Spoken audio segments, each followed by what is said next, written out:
මේ පනත පිළිබඳව විශේෂයෙන් අපේ සංගමය අති විශේෂ අවධානය යොමු කරන්නේ මේ පනත ගේන්නට අපේ සංගමයේ හිටපු ප්‍රධාන ලේකම් බාලතම්පු මහත්මයා 1971 දී විශාල ප්‍රයත්නයක් දැරුවා.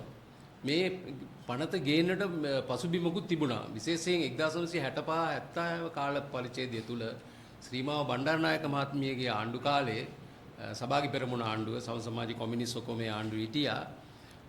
ආයතනවලට අමුද්‍රව්‍ය නැහැයි කියන හේතුව දක්වමින් ගොඩාක් ආයතනවල සේවකයන්ව තොග පිටින් අස් කරන්න පටන් ගත්තා. මේ අවස්ථාවේදී විශේෂයෙන් CMU එකටත් සිද්ධ වුණා වැඩපොළවල් 70ක වැඩ වර්ජනයක් කරලා ඒකට විරෝධය පාන්නට. ඒ අනුව 65 70 කාල සීමාවෙන් පස්සේ ඩඩ්ලි සේරනායකගේ UNP ආණ්ඩුව ආව 1971 දී. එතකොට ඩඩ්ලිගේ කාලෙත් මේ තත්ත්වය දිගින් දිගටම පැවතිච්ච නිසා ඩඩ්ලි සේරනායක ඇත්ත වශයෙන්ම CMU ගේ ප්‍රධාන ලේකම් බාලතම්පු සහෝදරයත් එක්ක කතා කරලා මේකට විසඳුමක් මොකද පෞද්ගලික අංශයේ ප්‍රබලව පැවතිච්ච උද්දේශ සමිතියක් වශයෙන් බලපෑම් කරපු නිසා අපිට අපේ ප්‍රධාන ලේකම් සහෝදරයාට බාර දුන්නා මේක ගැන විසඳුමක් හොයන්න. ඉතින් මේ පනත හදන්න මුල් වෙච්ච උද්දේශ සමිතියක් වශයෙන් අපේ සංගමයේ විශේෂ කැකුමක් තිබුණා මේ පනත අවෝසි කරන්නට ආණ්ඩුව ගත්ත උත්සාහය සම්බන්ධයෙන්. ඇත්ත වශයෙන්ම ජුලයි මාසයේ 14 වෙනිදා ගැසට් නිවේදනයක් හරහා නිවේදන 4ක් හරහා ආයතන 4කට වළංගු වෙන පරිදි ඒ ගැසට් නිවේදන අත්සන් කරලා තිබුණේ අපේ අතිගරු ජනාධිපති අනුර මහත්මයා විසින් ඒකේ ලංකාවේ ක්‍රියාත්මක බදු 50 සියල්ලක්ම අවසන් කරලා තිබුණා. සතපාකත් බදු ගෙවන්න අවශ්‍ය නැහැ. අනිත් එක වසර 30කට බලපාන විදියටයි මේ ගැසට් පත්‍රය නිකුත් කරලා තිබුණේ. ඒතකොට ඒ අතරේ මේ සේවකයන්ගේ සේවය අවසන් කිරීමේ පනතත් ඇතුල් කරලා තිබුණා. ඒකට අපි දැකලා වහාම අපි ලිපියකින් දැනුම් දුන්න ජනාධිපතිවරයාට මේක සම්පූර්ණ අසාධාරණ වැඩක් අයුතිසහගතයි. අනිත් එක මේ රටේ කම්කරුවන්ට තිබෙන එකම පනතක් තමයි රැකියාවේ සිටියේදී අස් කරන්නට බැරි විදියට සකස් කරලා තියෙන පනත. අනිත් සියලු පනත් තියෙනවා අස් කරයින් පස්සේ නඩු යන්න. නමුත් මේ පනත නිසා 1971 තමයි මේක ක්‍රියාත්මක කරන්නට පටන් ගත්තේ. එදා සිට අද දක්වා ලංකාවේ ලක්ෂ ගණන් කම්කරුවන්ගේ රැකියාව සුරක්ෂිත වෙලා තියෙන මේ පනත යටතේ. hire and fire කියන කලින් හිටපු අපේ කම්කරු ඇමති මනුෂ්‍ය නානයකාර නිරන්තරයෙන්ම කිව්වේ වැඩ ගත්තායින් පස්සේ අවශ්‍ය නැත්තම් අස් කරා. ඒ විදිහට පාසුකම තිබුණ නැහැයි කියන දුක් ගැනවිල්ල තිබුණා 1978 ජයජයවර්ධනගේ ආණ්ඩු කාලයේ තුල පවා මේක වෙනස් කරන්න 1979 ඒගොල්ලෝ ගෙනාවා ධවල පත්‍රිකාව. ඒ ධවල පත්‍රිකාවේ පවා මේ සේවය අවසන් කිරීමේ පනත දුර්වල කරන්න මානසික ගත්තා. දැන් මේ පනත ගැන අපි සඳහන් කරන සේවය අවසන් කිරීමේ පනත. ඒතර අවසන් කරන්න ඉඩ දීපු පනතක්ද කියන එක ගැන මතුවෙන්න පුළුවන් අපේ මිනිසුන් සාමාන්‍ය ජනතාවට සහ කම්කරුවට. මේ පනතේ සුවිශේෂී තත්ත්වයක් තියෙනවා. සේවකයන් 15 දිනක් ඉන්නවා නම් යම්කිසි ආයතනයක ඒ සේවකයා දින 180ක් වැඩ කරලා තියෙනවා නම් මේ විනය අනුකූල හේතුන් මත අස් කරන්නට නම් අයිතියක් නැහැ පාලකයාට. එක්ක සේවකයාගේ කැමැත්ත ගන්න ඕනේ නැත්නම් කොමසාරිස්ගේ අවසර ගන්න ඕනේ. අස් කරන්නට නැත්නම් සේවක කොටස් අඩු කරන්නට ලේ ඔෆ් කියලා කියනවා ඉංග්‍රීසියෙන්. සේවකයෝ අඩු කරන්නට නැත්නම් වහන්නට සේවකයන්ව අස් කරන්නට කොයි විදියකින්වත් අවස්ථාවක් තිබුණේ නැහැ පාලකයන්ට නැත්නම් හම්පුතුන්ට මේ නීතිය නිසා. අනිත් පැත්තේ මේක තවත් විශේෂ කාරණාවක් තිබෙනවා. ඇත්ත වශයෙන්ම කොමසාරිස්තුමාගෙන් අවසරයක් ගත්තත් අස් කරන්නට සාධාරණ මේ කම්පැනි පවත්වාගෙන යන්න බෑ. ඒ අනුව මේ සේවකයන්ව අයින් කරන්න ඕනේ. එතකොට මේ පනතේම සඳහන් කරලා තියෙන වන්දි සූත්‍රයක් වන්දි ගෙවන්න ඕනේ. සතපාක්වත් නොගෙවා සේවකයන්ව අයින් කරන්න කොයි විදියකින්වත් ඉඩ තිබුණේ නැහැ මේ පනත තිබිච්ච නිසා. ඉතින් ඒ නිසා කලින් ආණ්ඩු සියල්ලක්ම වගේ උත්සාහ කළා.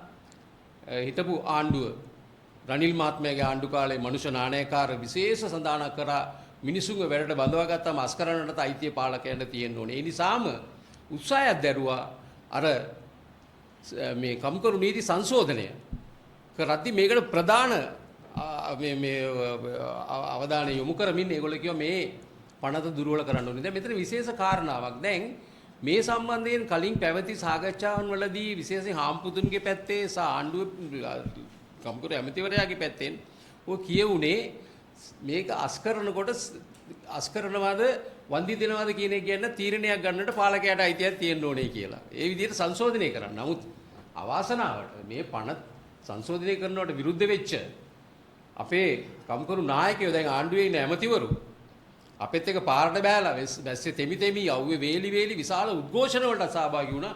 කොයි විදිහකින්වත් මේකට ඉඩ දෙන්නේ නැහැයි කියලා. නමුත් ඒගොල්ලෝ තමයි දැන් මේ එක රැයෙන් අස්සමත් දාලා මේ පෝට් සිටි එකේ මේ නීතිය අවලංගු කරලා තිබෙන්නේ.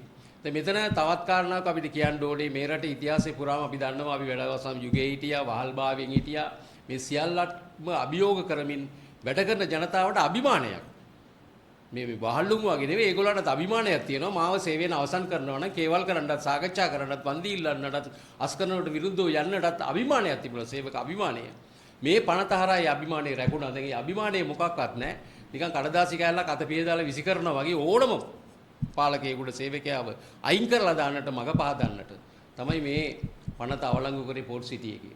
ඉතින් උතුම් සමිති 6ක් අපි එකතු වුණා. අනිත් පැත්තෙන් මෙතනදී අපිට කියන්න සිද්ධ වෙන්නේ මේ ආණ්ඩුවේ කම්කරු ප්‍රතිපත්තිය පිළිබඳව හොඳටම එළිදරව් වුණා මේ ක්‍රියාව හරහා. අනිත් එක මේක ඒ කැසට් වලට ඇතුල් කරන්න කියලා කවුරු ඉල්ලුවද අපි දන්නේ නැහැ. අනිවාර්යයෙන්ම ආම්පුතුන් ඉල්ලලා ඇති. අපි පොඩි බබාලා නෙමෙයි අපිට දන්නවා. ඒතකොට මේ ආණ්ඩුව ගේන්නටත් මේ රටේ විශාල ව්‍යාපාරිකයන් ආධාර උපකාර කරලා තියෙනවා. ඒත් ඒගොල්ලන්ට මොකක් හරි ආණ්ඩුව පැත්තෙන් සපෝට් එකක් දෙන්න ඕනේ. ඒ නිසා අන්තිමට බිල්ලට දෙන්නේ වැඩ කරන ජනතාව. ඉතින් අපි හිතනවා අපිට මේක ලොකු ජයග්‍රහණයක්. නමුත් අපිට හිතන්න බෑ මෙතනින් ආණ්ඩුවේ උත්සාහය අත්හැරෙයි කියලා. කම්පන නීති සංශෝධනය ගේන්න හදනවා. කලින් ආණ්ඩුව ඉදිරිපත් කරපු පනත් සංශෝධනය ඒ විදිහට මේගොල්ලෝ ඉදිරිපත් කරනවා පොඩි සංශෝධන ඇතුව. ඉතින් කම්කරු උපදේශක සභාව ලංකාවේ තියෙන ජාතික කම්කරු උපදේශක සභාවට ඉදිරිපත් කරන්නයි බලාපොරොත්තු වෙන්නේ. නමුත් ඒ සභාවේ ඉන්න උත්ය සමිති එකතු වෙනවා ඒකට විරුද්ධව ක්‍රියා කරන උද අවාසනාවට එතනත් ඒ සභාවෙත් ආණ්ඩුවේ ගැතිකම් කරන සමිති 7ක් විතර ඒගොල්ලෝ දාගෙන ඉන්නවා. එතකොට එතනත් කම්කරුවන්ගේ හඬ මෙල්ල කරන්නට අපි වගේ සමිති අයින් කරලා දාලා ඒගොල්ලන්ට ආණ්ඩුවට කත් අදින්න පුළුවන් සමිති තමයි එතන දාලා තියෙන්නේ සමහර සමිති. කිසිම තත්ත්වයක් නැහැ එතනට එන්න. ඒත් දාලා තියෙන කිසිම මේ නිර්ණායක නැතුව. ඉතින් මේ ආණ්ඩුව යන ගමන අපිට දැන් පැහැදිලි තව සිතා ඉන්න කාලයක් නැහැ. අපි දැන්ම සංවිධානය වෙන්න ඕනේ. මේ ජයග්‍රහණය අපි පදනමක් කරගෙන ඉදිරියට මේ ආණ්ඩුව ගෙන සියලුම කම්කරු විරෝධී ප්‍රයත්නන් වලට එකාමෙන් නැගී සිටිය යුතුයි. ඒ සඳහා මේ රටේ වැඩ කරන ජනතාව සහ කම්කරු පන්තියට ආයාචනා කරමින් ආරාධනා කරමින් මගේ වචන සුවල්පය මම අවසන් කරනවා. බොහොම ස්තුතියි.